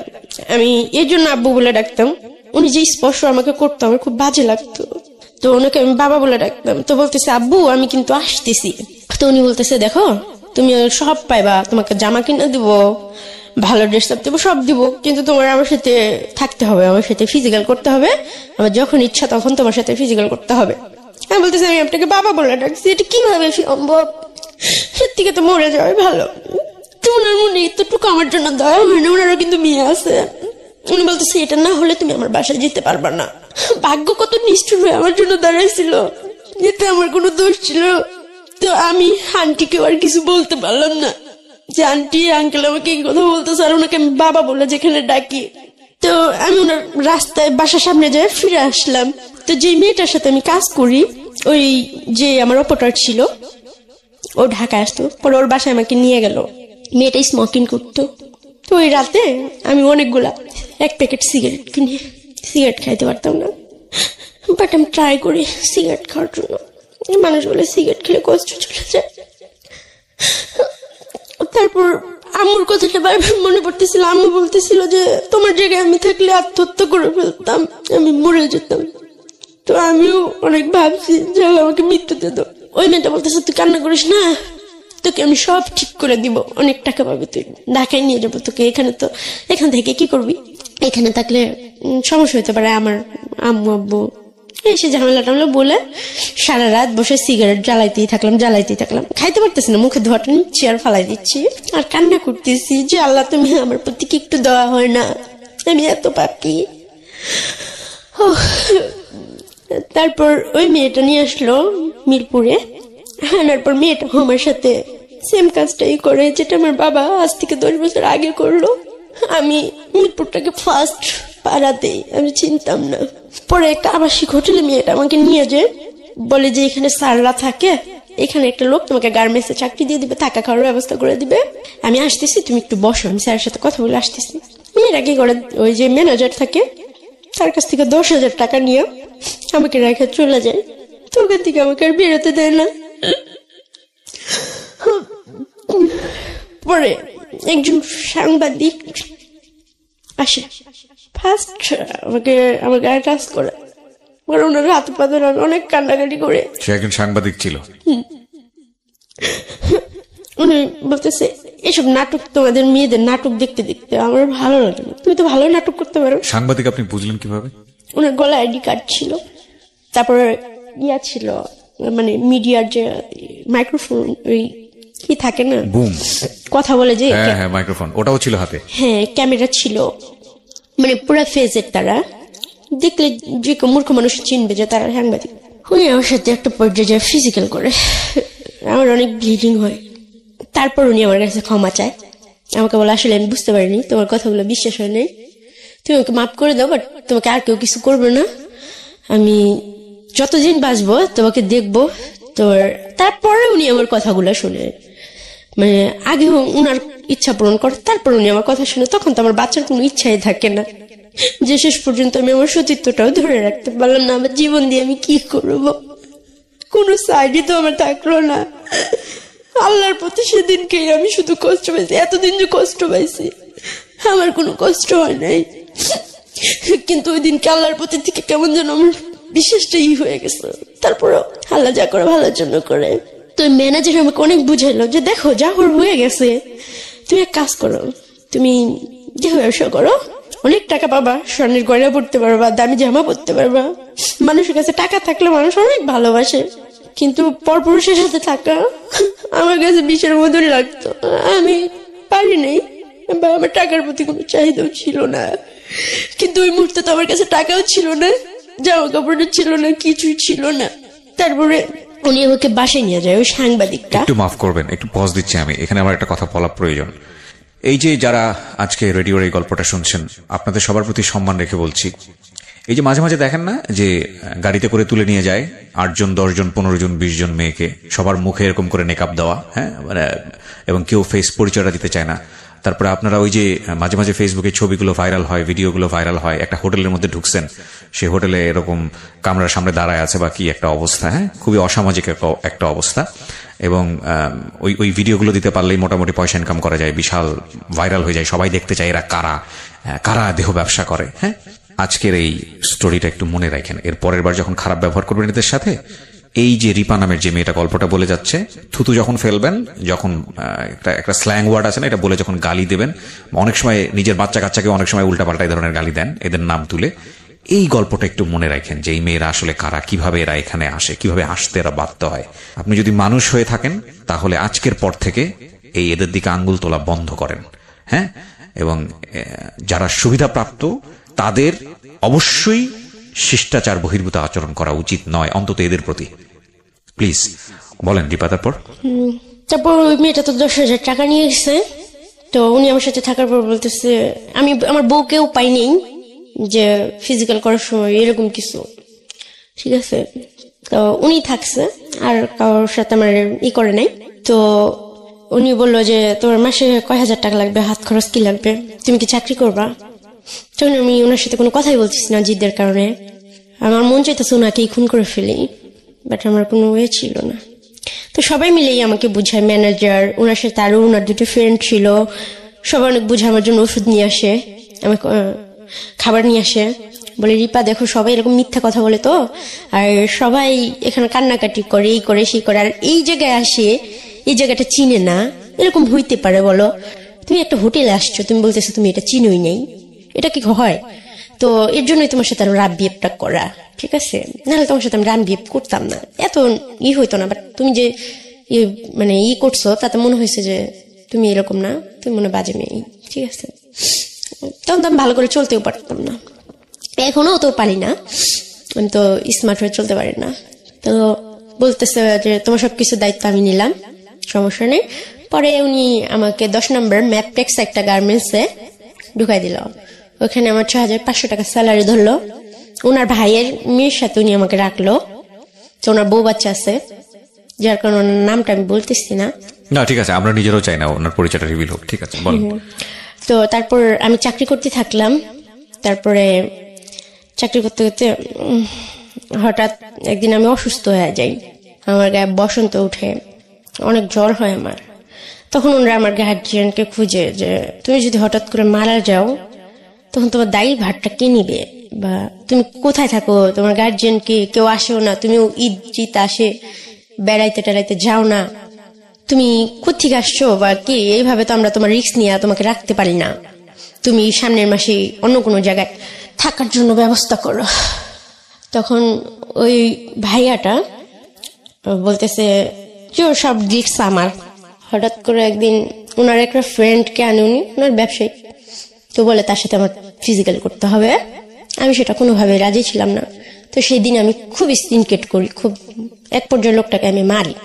মারার পরে তো বাইরের কিছু খারাপ ছেলে পেলে আসছে, নেশা টেশা করে, এরকম কিছু ছেলেকে ডাকা হয় আমার সাথে যেন থাকা হয়, বা আমার ছবি টবি তুলে এসে করার জন্য আর কি। তো আমি অনেক চিল্লাফাল্লা করতেছি, অনেক কান্নাকাটি করতেছি। তো তাদের মাঝখানে একটা ছেলে, সে হচ্ছে ওই হোটেল মালিকের ছোট ভাই। তো উনি আমাকে এসে জিজ্ঞেস করে, আপনি কান্না করতেছেন কেন, আপনি চিল্লাচিল্লি করেন কেন, সমস্যা কি আপনার?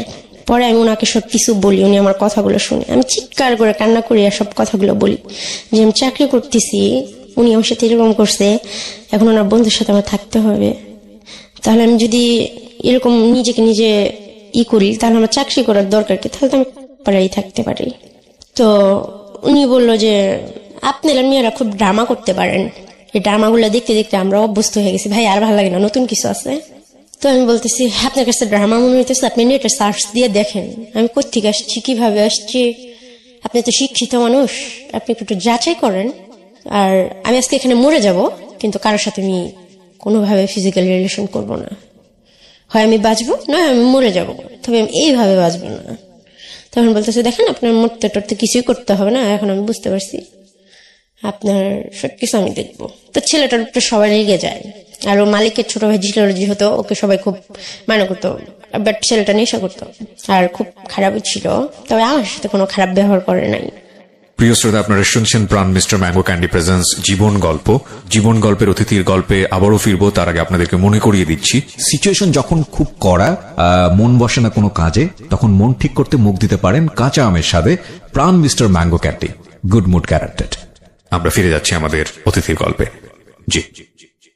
তো ওখান থেকে ছেলেটা আমাকে ওর এক ফ্রেন্ডের বাসায় নিয়ে যায়। পরে ওর বাসায় ওর বউর সাথে আমার থাকা হয়। তো তো 1 মাসের মতো আমি চাকরি বাকরি কিছু করি না। তো ছেলেটা আমাকে রাখে প্রতি মাসে 3,500 টাকা থাকা খাওয়া দেয়, 1,000 টাকা আমার হাত খরচের জন্য দেয়। কিন্তু ওকে ভালো লাগার কারণ যে ও কখনো আমাকে স্পর্শ করে নাই বা বলে নাই যে আমার সাথে ফিজিক্যাল করতে হবে। আমি ওকে বারবার জিজ্ঞেস করতাম যে আপনি কোন স্বার্থে এগুলো করতেছেন, আপনি কি আমাকে বেচে দিবেন? আমাকে ভালো ড্রেস কিনে দিচ্ছে, পার্লারে নিয়ে গেছে, বলছে তুমি এই করো, চুল কাটো, চুলটা এইভাবে কালার করো, এই করো সেই করো, বুড়ো প্লাক করো, অনেক কিছু বলতেছে। উন্নাটা এইভাবে পরবা, জামাটা এইভাবে পরবা, এই জুতা পরবা, লিপস্টিক পরবা, অনেক কিছু বলতেছে। এরকম করতে করতে, এটা 2016 সালের ঘটনা বলতেছি আমি। ছেলেটা আমার সাথে বাইরে আমাকে ঘুরতে নিয়ে যায়। ছেলেটা ফার্স্ট আমাকে খাবার মুখে তুলে খাওয়ায় দেয়, একটা বিছনা নিয়ে বসতে দেয়। তো এগুলো আমার জীবনে সত্যি খুব অকল্পনীয় ছিল, যেগুলো আমি নিজেকে খুব ছোট মনে করতাম যে আমাকে নিয়ে কেউ কখনো রাস্তায় ফুচকা খাইতে বসে নাই, আমার সাথে কেউ কথা বলে নাই, আর আমাকে মুখ তুলে কেউ খাবার খাওয়াই দেয় নাই। তো এই ছেলেটা আমাকে খাওয়াই দিছে, ঘুরতে নিয়ে গেছে। বাট কখনো রিক্সা বসে যে ছেলেরা হাতে এই করে সেই করে, সেগুলো এই ছেলেটা কখনো করে নাই। তো আমি ওকে ভালোবাসবো বা ভালোবাসা শব্দটা বা স্বামীর সংসার এগুলো কখনো আমার মধ্যে ছিল না। বাট ও আমার ভিতরে এগুলা জাগাইছে বা বুঝাইছে, দেখাইছে, চেষ্টা করছে, অনেক কিছু করছে। ও আমি করতে চাই নাই, বাধ্য হয়েছি। মানে ভালোবাসা আসলে আমি জানি না এটা ভালোবাসা ছিল কিনা, আমি তো বুঝি না আসলে ভালোবাসা কি। তো ও আমাকে একটা রুম নিয়ে দেয় পরের মাসে, সাবলেট। রুমটা অনেক সুন্দর, এটা হচ্ছে টেকনিক্যাল দারুস সালাম থানার সাথে, বাসাটা 6 তলায়। তো ওর এক বন্ধু আর বন্ধুর ওয়াইফ আর আমি আর ও কাজটা শেষ করে, ওরা সবাই ঢাকায় স্থানীয়, ওরা 6-7 ভাই, অনেক বড় লোক, নিজেদের সব ব্যবসা বাণিজ্য আছে। তো ও বাসায় কাজ শেষ করে হাজবেন্ডের মতো মানে প্রতিদিন বাসায় ফিরতো রাত 10টা 10:30টার মধ্যে। আর সে আমার কপালে একটা কিস করতো, আমার হাতে একটা কিস করতো। তারপর ম্যারিড ছিল, রাইট? না, ম্যারিড ছিল না। না, ওর বড় ভাই এখনো বিয়ে করে নাই, বাংলা কলেজে পড়ে। তো দেখতে অনেক হ্যান্ডসাম ছিল, অনেক সুন্দরী ছিল। তো ওনাকে কখনোই মানে স্পর্শ করবো বা ওনার কাছে যাবো, আমি ওনাকে ভালোবাসবো, ওনার ওয়াইফ হওয়ার চিন্তা করবো, এটা তো আমি কখনো কল্পনা ভাবিনি। বা কারণে আমি কেন কোনো ছেলেকে কিছু দেওয়ার মতো আমার মনে হইতো যে আমার কাছে কিছু নাই। আর আমার যে জীবন, আমার মনে হয় না যে এই জীবনের পাশে কোন ছেলে সারা জীবন থাকবে। আর আমি কি দিব, না আছে রূপ, না আছে গুণ, না আছে শিক্ষাগত যোগ্যতা, না আছে বংশ পরিচয়, যার কারণে বিয়েটাকে আমি খুবই ভয় পেতাম। আর যখন আমি গার্মেন্টসে চাকরি করছি, আমি দেখছি অনেক সুন্দর সুন্দর মেয়েরা 3টা-4টা করে বিয়ে হয়েছে, বেবি আছে, অনেক কষ্টের জীবন, কিছু সমস্যা হইলেই ছেলেরা ছাইরা চলে যায়। যার কারণে আমি বিয়েটা কখনোই সাহস পাইনি। তো আমাকে চাকরি বাকরি করতে না করলো, সবকিছু দিত, আমার কাপড় চোপড় আমাকে খুব সুন্দর করে সাজায় রাখতো পুতুলের মতো। তো এতটা সম্মান আমার লাইফে ফার্স্ট কেউ আমাকে সত্যি দিল। তো এই একটা মাস আমার জীবনে ছিল যে খুবই সুখের, খুব আনন্দের। তো ও আমাকে স্পর্শ করতো না, ও বাইরে হয়তো কি করতো না করতো জানি না। তো এরকম ভাবে থাকতাম, রান্না বান্না করতাম, প্রতিদিন ওর জুতাটা মুছা পায়ে পরাই দিতাম ও যখন ঘর থেকে বের হইতো। ওর বন্ধুরা আফসোস করতো যে এরকম একটা মেয়ে যদি আমি পাইতাম, ওকে আমি বিয়ে করতাম, সারাটা জীবন আমার কাছে রাখতাম। আজকালকার মেয়েরা জুতো পরাই দেবো পায়ে, মানে এরকম ধরনের কথা বলতো। বন্ধু তুই অনেক ভাগ্যবান রে, মেয়েটা তোকে খুব ভালোবাসে। আমি আসলে ওকে ভালোবাসে না, ওকে শ্রদ্ধা করে এই জিনিসটা করতাম, ভালোবাসাটা আমার মধ্যে কখনো ছিল না। তখন আমাকে একদিন বলতেছি, লিপা তুমি কি আমাকে বিয়ে করবা? হ্যাঁ বলতেছি, দেখেন আপনারা এরকম মজা টজা করেন, ঠিক আছে, হ্যাঁ আমাদের মতো মেয়েকে নিয়ে বিয়ে করবেন, আর আমার লাইফটা তো আপনি সবই জানেন। হ্যাঁ আমি ভাই বিয়ে করবো না, আর আপনার সাথে আমি এইভাবে থাকবো না। আমি নিজের পায়ে নিজে দাঁড়াইতে চাই, আমি কিছু করতে চাই, আমার নিজের একটা পরিচয় বানাইতে চাই। তখন বলতেছে, দেখো তোমার কি আমাকে অবিশ্বাস হয়, আমাকে মনে হয় যে খারাপ ছেলে আমি। পরে বলতেছি, এত আদর যত্ন করে আপনি আমার 2 মাস পর বিক্রি করে দিবেন না, তার তো কোনো গ্যারান্টি নাই। পরে বলতেছে, আসলে বিশ্বাস জিনিসটা তোমার ভিতরে মরেই গেছে। তখন ছেলেটা আমাকে প্রতিদিন রাতে একটা করে ছুরা শিখাইতো, আমি নামাজ রোজা পড়তে পারতাম না, তো খুব ভালোবাসতাম। ফজরের নামাজ পড়াইতো, তাহাজ্জুদের নামাজ পড়াইতো, 5 ওয়াক্ত আমাকে নামাজ পড়াইতো ছেলেটা। আল্লাহ তাআলার প্রতি অনেক কথা বলতো, অনেক ধার্মিক টাইপের ছেলে ছিল। বাট সে নেশা করতো, সিগারেট খাইতো, এই করতো সে করতো। আমি প্রচুর সিগারেট খাইতাম, এখনো খাই আমি। তো এরকম করতো। পরে ছেলেটার 1-2 মাস, প্রায় 1 বছর হয়ে গেল, 2017 সাল পর্যন্ত আমরা একইভাবে একই ছাদের নিচে ছিলাম। পরে আস্তে আস্তে ওর সাথে আমার ফিজিক্যাল রিলেশন হয়। ও আমাকে খুব আদর করতো। তো ও বলে যে তোমাকে আমি একটা বেবি দেবো, তবে রিপা একটা শর্ত হচ্ছে যে আমি ফ্যামিলিকে একটা বিয়ে করব, তুমি ওর বউ হয়ে সারা জীবন ঢাকায় থাকবা, তোমাকে আলাদা আমি একটা ভারী করে দেবো, আর তোমাকে একটা বেবি দিয়ে দেবো, আর একটা পার্লার দিয়ে দেবো, বিউটি পার্লার। আর তোমাকে আমার ফ্যামিলিতে নিতে পারবো না, তুমি যদি একটা ভিক্ষুকের মেয়েও হইতাম আমার মার কাছে নিয়ে আমি তোমাকে রেখে দিতাম, বলতাম যে একটা ভিক্ষুকের মেয়ে। আর আমার হোটেলেই তোমার সাথে যে ঘটনাটা ঘটছে সেটা আমার ফ্যামিলির, আমার বড় ভাই, কোনো ভাই বলে মানিয়ে নিবো না যে এমন একটা মেয়ে আমার লাইফ পার্টনার হবে। তো সেটা বোঝার মতোই যে হ্যাঁ সত্যি। তো ছেলেটা আমার জন্য এত কিছু করতো, বা কখনো আমার টর্চার করতো না, কখনো আমার মানসিকভাবে আমার খুশিটা দেখার চেষ্টা করতো। তাই আমি আস্তে আস্তে হয়তো বিশ্বাস করি, ভাবি যে ছেলেটা হয়তো আমার পাশে থাকবে। এরকম করতে করতে 2017 সাল পর্যন্ত আমরা একসাথে থাকি। অনেকই ভালোবাসি ছেলেটা। তো প্রত্যেকটা মেয়েকে ছেলেরা গোলাপ ফুল দেয়। তো আমার জীবনেও খুবই ছিল যে আমাকে যদি সত্যি কেউ ভালোবাসে আমাকে একটা গোলাপ ফুল দিবে। আমাকে যদি কেউ দিত, আমি এতটাই খারাপ দেখতে, আমাকে কোনো ছেলে গোলাপ ফুল দিল না, আমার খুব দুঃখ ছিল। তো একদিন পয়লা বৈশাখের দিন ও হঠাৎ করে এক ছোট কানের দুল নিয়ে আসছে আর একটা গোলাপ ফুল নিয়ে আসছে। আয়সা ও অন্যদিকে হাসতেছে আর ফুলটা আমাকে দিছে। মনে যে পৃথিবীর সবচেয়ে সুখের দিন ছিল এটা আমার, যে আমাকে ফার্স্ট কেউ ফুল দিছে। তো আমি খুব খুশি ছিলাম। আমি ভাবছিলাম সত্যি ও আমাকে বউ হিসাবে হয়তো করতেছে, বা আমি হয়তো ওর বউ হয়ে থাকতে পারবো সারা জীবন, বা সারা জীবন ও হয়তো আমাকে দেখবে। কিন্তু সেটা কল্পনাই ছিল আমার, আর কিছু না। তো এরকম করতে হঠাৎ করে আমার পেটে বেবি চলে আসে। তো আমি বলি আমি বেবিটা নষ্ট করবো না। ও বলে দেখা পায় এখন তো বেবি নেওয়ার সময় হয় নাই, বেবিটা তুমি নষ্ট করে দাও। কিছুতে আমি কথাটা শুনি না। তারপরে বেবিটা নষ্ট করে দেওয়া হয় ওষুধ খাওয়া। তো আমার অনেক ব্লিডিং হয়, আবার আমার জ্বর টর আসে। তো আমার ফ্যামিলিকে খোঁজার চেষ্টা করে, বলে তোমার ফ্যামিলির সাথে যেভাবেই হোক আমি তোমার দেখি ফ্যামিলির সাথে অ্যাডজাস্ট করে দিতে পারি কিনা, তুমি আমার কথা শুনবা কিনা। তো একটা ছেলে আমার জন্য এত কিছু করতেছে, আজকে সেই 2015 সাল থেকে 16-17 পার হয়ে গেল, এত কিছু করতেছে। ছেলের কথাটা শোনা উচিত। তাছাড়া আমার ফ্যামিলিকে আমি অনেক মিস করি, ভালোবাসি, চাই তাদেরকে পেতে নি। তো আমি আমার নানার বাড়িতে আমাকে অনেকগুলো টাকা দিল, 8,000 টাকা দিল। অনেকগুলো কেনাকাটা কইরা আমি বাড়িতে গেলাম, মামার বাড়িতে। যা বললাম যে আমার বিয়ে হয়েছে, খুব বড় লোক ছেলে। তখন আমাকে সবাই অনেক আদর করলো। বিয়েটা তখন আমার হয় নাই। তো মিথ্যা বলে আমি দেখি যে আমি সবার কাছ থেকে অনেক ভালোবাসা পাইলাম। কিন্তু আমার খুব কান্না পাচ্ছিল